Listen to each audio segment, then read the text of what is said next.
అందరికీ నమస్కారం. రాష్ట్ర ప్రజలకి, శ్రేయభిలాషులకి, ప్రతి ఒక్కళ్ళకి పేర్ని నాని గారు బందర్. పేర్ని నాని గారు నారా చంద్రబాబు నాయుడు గారు హిందూ కానీ ఒక రాష్ట్రానికి ముఖ్యమంత్రిగా సర్వ మతాలకు గౌరవం ఇవ్వడం ఆయన ధర్మం కాబట్టి అన్ని చోట్లకు వెళ్తాడు. ఒక్కసారి తెలుసుకోండి. మరి జగన్మోహన్ రెడ్డి గారు ఉత్పత్తి మాటలు చెప్పుకుంటూ కాలం గడిపేస్తారు. మరి పాలకుడు అంటే అన్ని మతాలకు సమానంగా చూడటం మీ జగన్మోహన్ రెడ్డి గారి లాగా మన మతమే గొప్పది, మనమే గొప్ప, ఇతర మతాలు గొప్ప కాదు, మన మతం కంటే గొప్ప ఎవరు లేరు అని మాటలు గడుపుకుంటూ హేళన చేయటమేనా అదేనా గొప్ప? ఒక్కసారి చెప్పండి. ఇలా చేయటం ఎంతవరకు సహజం ఒక్కసారి చెప్పండి. ఒక భక్తుడు మసీదుకి వెళ్తున్నాడంటే ఆ మసీదుకి వెళ్ళి టోపీలాగా గుడ్డగైన కట్టుకుంటాడు, టోపీ అయినా పెట్టుకుంటాడు మసీదుకి వెళ్ళేవాళ్ళు ముస్లిమ్స్. మరి నేను అల్లాను నమ్ముతున్నాను అని ఈ ప్రపంచానికి ఏకైక దైవుడు అని ప్రార్థన చేసేటప్పుడు అతను దైవభక్తిలో ఉన్నట్టు, దైవాన్ని నమ్ముతున్నట్టు. ఇవన్నీ ఎక్కడ తిరిగినా ఇటుపోయినా కానీ గాలికి తిరిగినట్టే. కానీ మసీదుకి వెళ్ళి అలా కట్టుకొని మసీదులో ప్రార్థన చేస్తేనే దైవభక్తిలో ఉన్నట్టు. మరి ఒక ప్రార్థన చేసేవాళ్ళు వెళ్ళేటప్పుడు ప్రార్థనకి ప్రతి ఒక్క వారం కూడా ఆదివారం వెళ్తారు, వాళ్ళకు నచ్చిన వారల్లా వెళ్తుంటారు. ఈలోపు ఇంటి దగ్గర నుంచి ప్రార్థన చర్చికి వెళ్ళేటప్పటికి వాళ్ళ భయంతో భయం ఉన్నారు. ఎవరు వస్తారా, ఏం కథ, ఎవరు గొడవ పెట్టుకుంటారా, ఎవరు లాక్కొని పోతారా, ఏం చేస్తారా,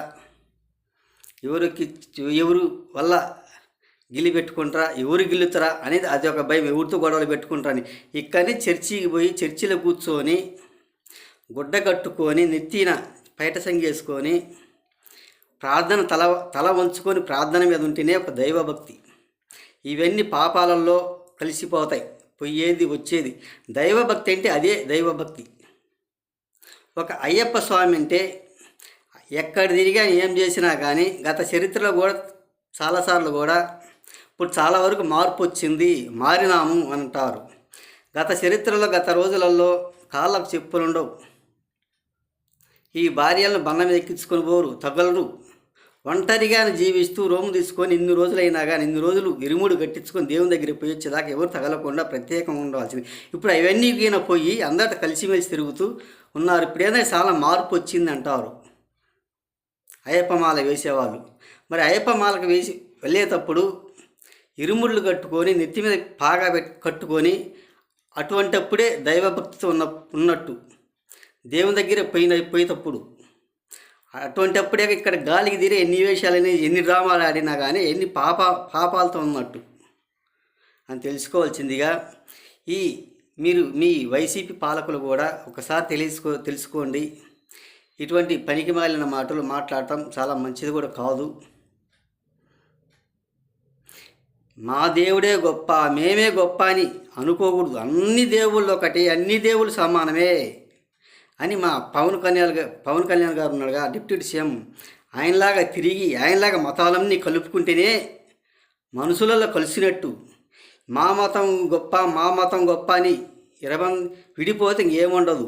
ఒకసారి తెలుసుకోవాల్సిందిగా అందరూ కలిసికట్టుగా ఆ రోజు మనకు దేవుడు బ్రహ్మ పుట్టించే రోజు, నీది ఈ మతము నాది ఆ మతము, మీరు ఈ మతంలో పుట్టిన వాళ్ళు, మీరు ఆ మతంలో పుట్టిన వాళ్ళు, మీరు ఈ కులంలో పుట్టిన వాళ్ళు పుడతారు, ఆ కులంలో పుడతారని ఎవరికేం చెప్పలే. కొంచెం తెలుసుకోవాల్సిందిగా రాష్ట్ర ప్రజలకి, శ్రేయభిలాషులకి, ప్రతి ఒక్కళ్ళకి మనుషులను కూడా కలుపుకొని అన్ని మతాలు కలుపుకుంటేనే రాజకీయం అనేది ఒక సీఎంగా హోదా ఉండేది. ఇటువంటి కక్షపూరిత రాజకీయాలు చేయకుండా ఎవరైనా కానీ సర్దుబాట్లు చేసుకోవటానికి అని తెలియజేస్తూ తెలుగు రాష్ట్ర ప్రజలకి కొంచెం తెలివిగా తెచ్చుకొని అన్ని మతాలు కలగలుపుకొని ఎవరికి ఏం చేయాలా, ఎవరికి ఎలా చేయాలి అనేది కొంచెం తెలుసుకోవాల్సిందిగా ఇటువంటి పనికిమాలిన పనితనాలు, ఇటువంటి కక్షపూరిత రాజకీయాలు మానివేయండి. అందరూ సమానమే. ఒక పార్టీ వాళ్ళని కొలగొట్టి ఇంకొక పార్టీ ఎక్కాలని, ఇంకొక పార్టీ కొలగొట్టి ఇంకొక పార్టీ ఎక్కాలంటారు. అది ఏమిటంటే ఒక సింపతి కోసం, ఒక రాజకీయం దురుద్వేషంతో ఇతర పాలన పడగొట్టి మేము ఎక్కాలి, ఈ పార్టీ అట్ట చేసింది, ఆ పార్టీ అట్ట చేసింది అని అనడానికి, రెచ్చగొట్టడానికి, అంతేగా రెచ్చగొట్టడానికి రెచ్చిపోయే స్థితులు లేరు.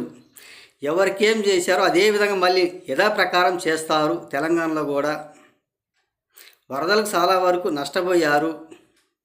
హైదరాబాద్ అంతా మునిగిపోయింది. నీళ్ళు వరద వచ్చి జబ్బులు వస్తాయి. ఒక అంటురోగాలు, దుయ్య, దోమ, ముసిరి ఒక బురదలాగా మారిపోయి కంపు కొట్టుకుంటూ నానా రకాల రోగాలు వస్తాయి. కొంచెం తెలుసుకోవాల్సిందిగా ఇటువంటి ప్రతిపక్ష పార్టీ వాళ్ళు కూడా బురద తల్లే వ్యవహారాలు, అధికారం లేని వ్యవహారాలు చెప్తూనుంటారు.